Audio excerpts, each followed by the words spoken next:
অতি প্রিয় আদরে পুত্র কন্যা সম হাজিপুর ইউনিয়ন স্কুলের ছাত্রছাত্রী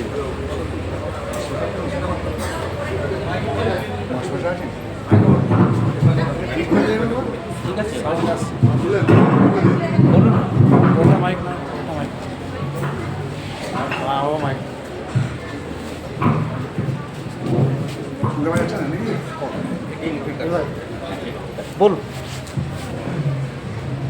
আমার অতি প্রিয় পুত্র কন্যাবর হাজিপুর ইউনিয়ন স্কুলের ছাত্রছাত্রীবৃন্দ এবং যদি কেউ শিক্ষক মশা থাকেন তাদের সকলকে আমি আমার আন্তরিক অভিনন্দন শুভেচ্ছা ও ভালোবাসা জানাই। আমাকে এখানে আজকে আসতে বলা হয়েছিল এই কারণে যে বর্তমান সমাজে ছাত্রছাত্রীরা বিশেষ করে ছাত্রছাত্রীরা যাতে আইন সম্বন্ধে একটা প্রাথমিক ধারণা থাকে। প্রশ্ন হচ্ছে যে আইনটা এত বিশাল জিনিস, সেই সম্বন্ধে সম্যক জ্ঞান আহরণ করা অনেকের পক্ষেই অসম্ভব। কিন্তু সমাজে বাঁচতে গেলে বা সমাজে ভালোভাবে থাকতে গেলে আইনের কিছু কিছু জ্ঞান আমাদের প্রত্যেকে জানা দরকার। এই বিহান শিশু কল্যাণ সমিতি বিভিন্ন জায়গায় এই কাজগুলি করছে, যে কাজগুলির মাধ্যমে তারা সমাজের শিশুদের নানা বিষয়ে সচেতন করার চেষ্টা করছে। আমি এই বিহান শিশু কল্যাণ সমিতিকে আমার আন্তরিক শ্রদ্ধা এবং অভিনন্দন জানাই। আমি হাইলি অ্যাপ্রিসিয়েট করি এই নতুন অ্যাটিটিউড এবং উইসকে। আজকে আমাকে এখানে বলা হয়েছে আইনের দুটি বিষয়।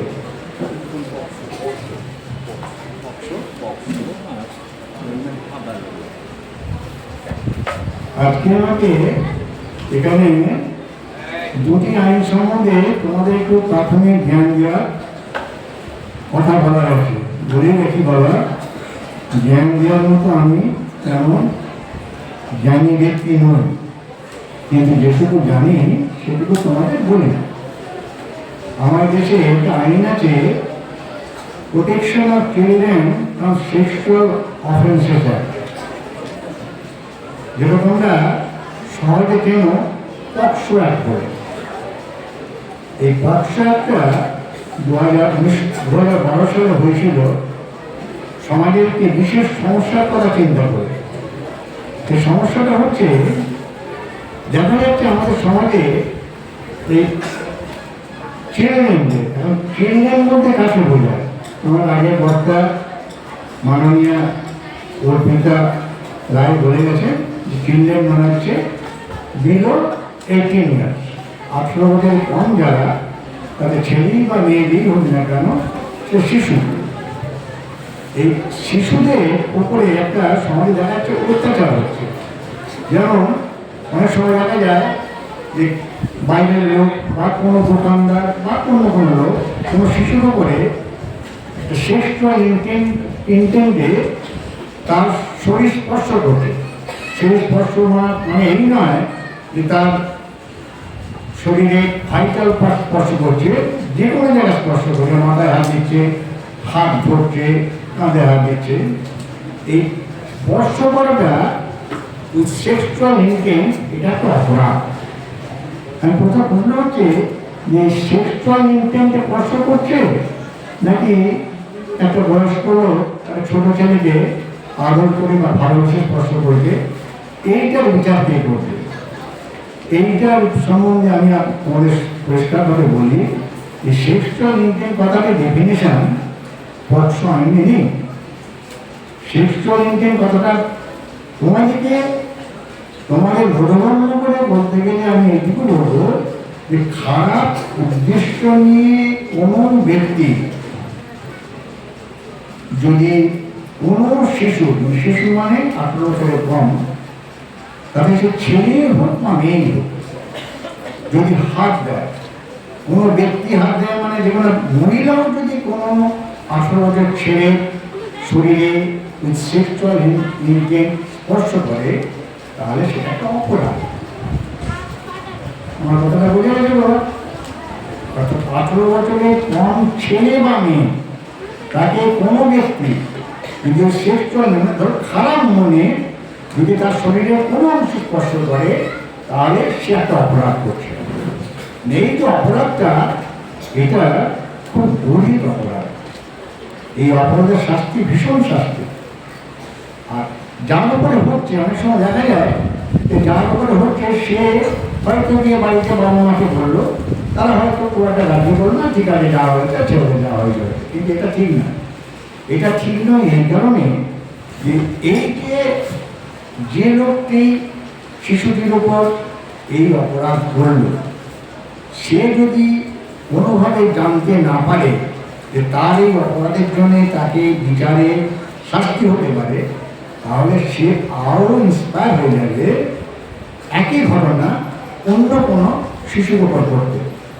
অতএব সে কারণে যদি কখনো রাস্তায় ঘাটে স্কুলে বাজারে যে কোনো জায়গায় কোনো শিশুর ওপর কোনো ব্যক্তি যদি খারাপ মনে বা খারাপ উদ্দেশ্যে শরীরের কোনো অংশ স্পর্শ করে, তাহলে তোমরা সঙ্গে সঙ্গে সেটি তোমাদের গার্জেন যিনি আছেন, বাবা মা, যদি বাবা মা থাকেন, না থাকেন কাকা কাকিমা, যদি কাকা কাকিমা না থাকেন স্কুলের শিক্ষক, স্কুলের শিক্ষিকা, তাদের বলবেন, তারা থানায় অভিযোগ করবে। এবার থানায় অভিযোগ করলে যে ব্যক্তি যে অপরাধ করেছে সে সঙ্গে সঙ্গে অ্যারেস্টেড হবে এবং তার বিচার হবে। ইনিশিয়ালি সে জামিন পাবে না, বিচারে কী হবে পরের কথা বিচার হবে।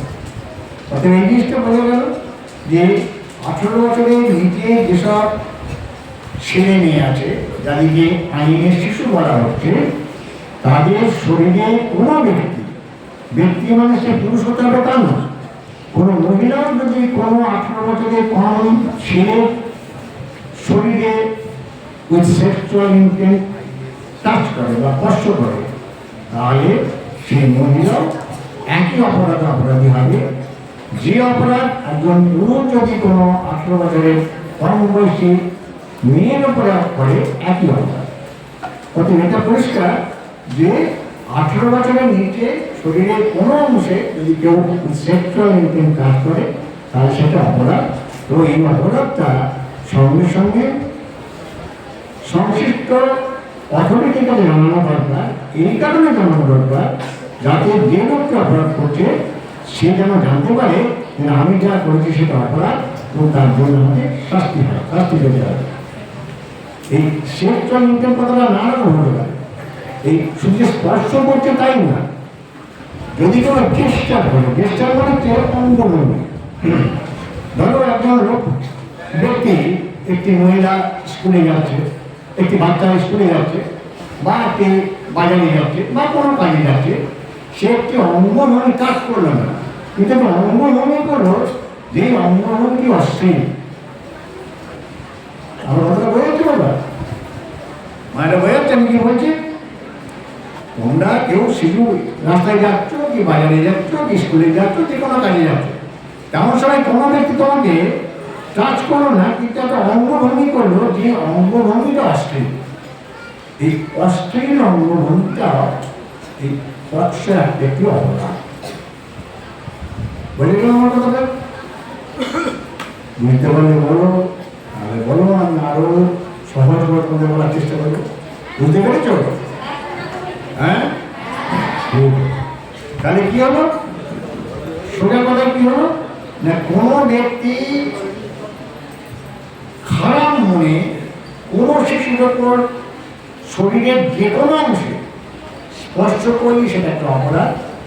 স্পর্শ করারও দরকার নেই, যদি সে দূর থেকে কোনোভাবে কোনো অশ্লীল ইঙ্গিত করে বা অশ্লীল কথা বলে, বা তোমাদেরকে আমি আরো ছোট করে মানে এত সহজ করে যায় যে একটা চোখ টিপে তাকে অস্ট্রেলিয়া ইঙ্গিত করছে, এইটা এক অপরাধ, এটা পক্সো একটা অপরাধ।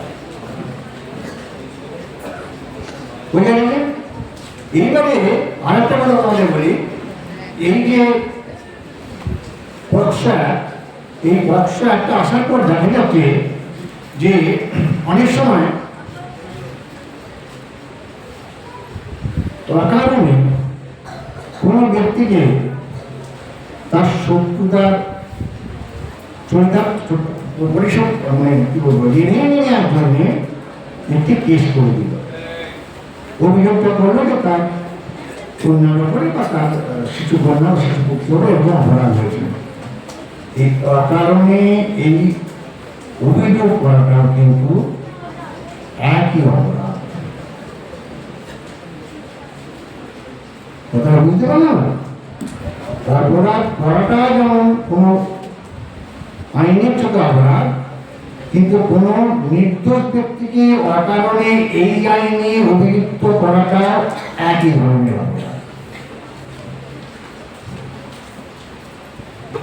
তাহলে কি হলো, যখন অভিযোগ করবে তখন যিনি অভিযোগ করছেন শিশুর গার্জেনরা, তিনি বাবা হতে পারেন, মা হতে পারেন, কাকা হতে পারেন, দাদা হতে পারেন, মাসুম দিকে হতে পারেন, তিনি যেন এইটাও সচেতন হন যে অভিযোগটা সত্যতা আছে। আর যদি অভিযোগটা সত্যতা থাকে তাহলে এই অভিযোগ প্রমাণ করার জন্য ফৌজদারি আইনে কেস অপরাধ হলে প্রমাণ করতে গেলে যে ভ্যাগাস বা বাধা বিপত্তি থাকে, সাক্ষী লাগে, তারপর মেডিকেল থাকে, অনেক কিছু থাকে, এই আইনে অপরাধ হলে সেটা প্রমাণ করতে গেলে যে কেস করছে তাকে প্রমাণ করতে হবে না যে অপরাধ করেছে, সে অভিযোগ করলেই হলো যে হ্যাঁ এই অপরাধটা আমার শিশুর ব্যাপারে রয়েছে। যে অপরাধ করেছে তাকে প্রমাণ করতে হবে যে না আমি এই অপরাধটা করিনি। দেখো তোমরা হয়তো আমার এই কথাটার সঠিক ব্যাখ্যা বুঝতে পারবে না, মনে হয় বুঝতে পারবি না। কোনো ফৌজদারি করে কোনো অপরাধ হলে সেটা অভিযোগের না দেয়, অভিযোগ সেটা সেটা অভিযোগ কোর্টে যায়, কোর্টে বিচার হয়, বিচারে কি হয় অনেক হ্যাজার্স থাকে, সাক্ষী হবে, মেডিকেল হবে, আরো সব অনেক কিছু হবে, সে অ্যালাউন থাকে। সে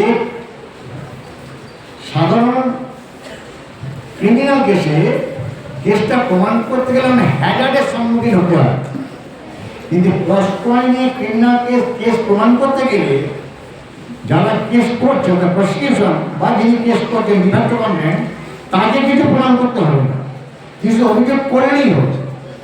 যার বিরুদ্ধে কেস করেছে তাকে প্রমাণ করতে হবে যে না আমি অপরাধ করিনি। ঠিক আছে, সেখানে বোঝা গেছে? তাহলে পক্সো আইন সম্বন্ধে কথাটা সম্যক জ্ঞান জানলে যদি কোনো শিশু রাস্তা দিয়ে যায় বা বাজার যায় বা স্কুলে যায়, এখানে যায়, সেখানে কোনো লোক কোনো অশ্লীল ইঙ্গিত করলে বা অশ্লীল মন নিয়ে তোমাদের শরীর স্পর্শ করলে সেটা অপরাধ। তোমার সঙ্গে সঙ্গে গার্জেন জানাবে, যদি গার্জেন না থাকে কনসার্ন স্কুলকে জানাবে, যদি কনসার্ন স্কুলের কেউ শিক্ষক ধরুন আপনি ইয়ে করে না, বিভিন্ন সম্পর্কে বিভিন্ন লোকের যে কোনো লোককে জানা যাবে, তিনি গিয়ে অভিযোগ করে নিয়ে যাবে। এটা গেল পক্সো আইন। আরেকটা আইন আছে, সেটা হচ্ছে বাল্য বিবাহ, চাইল্ড ম্যারেজ রেস্ট্রিকশন অ্যাক্ট। এই চাইল্ড ম্যারেজ রেস্ট্রিকশন অ্যাক্টে তোমাদের সবাইকে জানাই, বা যদি এখানে কোনো ছাত্রের গার্জেন থেকে পারে বা মাসুমা থেকে তাদের জন্য জানাই যে চাইল্ড ম্যারেজ রেস্ট্রিকশন অ্যাক্টটা আসার করতে গিয়ে ছেলেদের 18, মেয়েদের 18 বছর এবং ছেলেদের 21 বছর আগে বিবাহ দেওয়া যাবে না। যদি কেউ বিবাহ দেয় তাহলে সেটা অবৈধ। আমাদের সমাজে দেখা যায় অনেক সময় বিশেষ করে নিম্ন মধ্যবিত্ত পরিবারে, আরো সোজা করে বললাম গরিব পরিবারে মেয়েটি স্কুলে যাচ্ছে, এই নিয়ে পড়ছে, বাবা খুব গরিব, চাষ করে দিনমজুরি করে সংসার চালায়, তার মধ্যে একটি ছেলে সন্ধান দিয়ে গেল, ছেলেটি বাবা ভাবতে চান মেয়েটিকে আমি পাঠ্যস্থ করতে পারি, আমি তো স্বস্তি পাই, বিয়ে দিয়ে দিলেন। এই বিয়ে দেওয়াটা কিন্তু ঠিক না।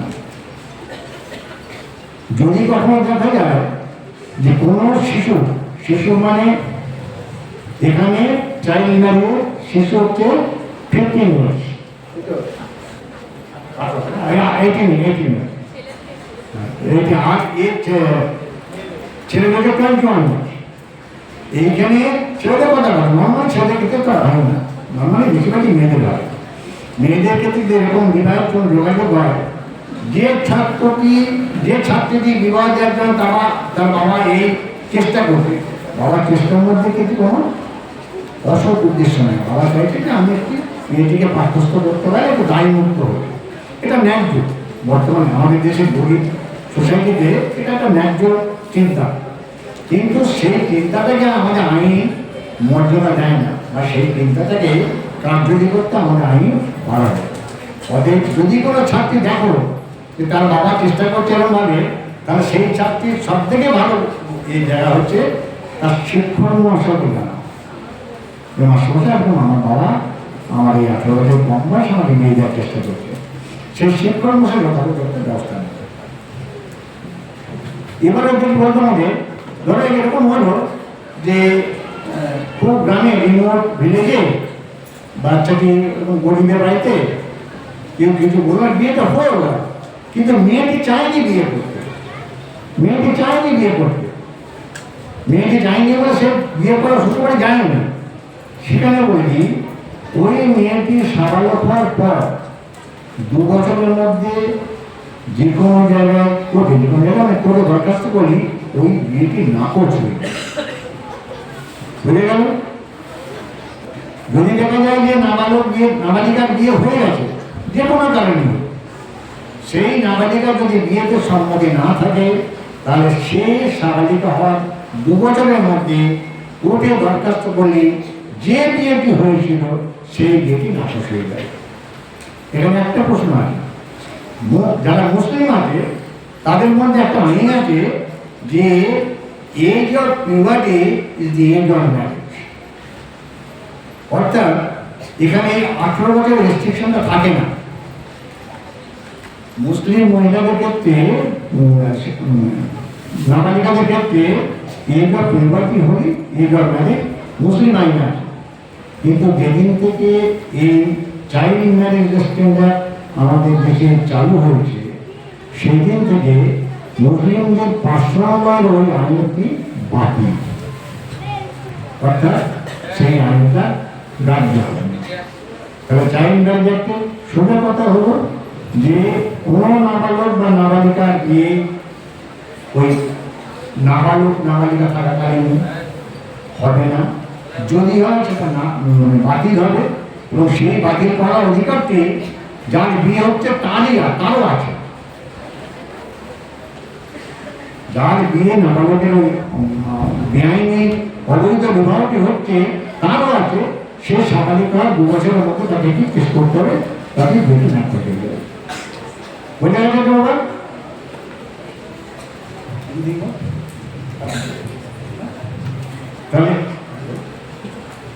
তাহলে বাবা সোজা বুঝি কথা বলি যে বাচ্চাদের উপরে কেউ কখনো কোনো খারাপ আচরণ ব্যবহার, তাকে আঘাত করা, নাই করা, স্পর্শ করা করে সেটা অপরাধ। আর মেয়েদের 18 আর ছেলেদের 21 বছরের নিচে বিয়ে হওয়াটা অপরাধ। আমাদের সকলকে আমি আমার ভালোবাসা, আন্তরিক অভিনন্দন শুরুতে জানিয়ে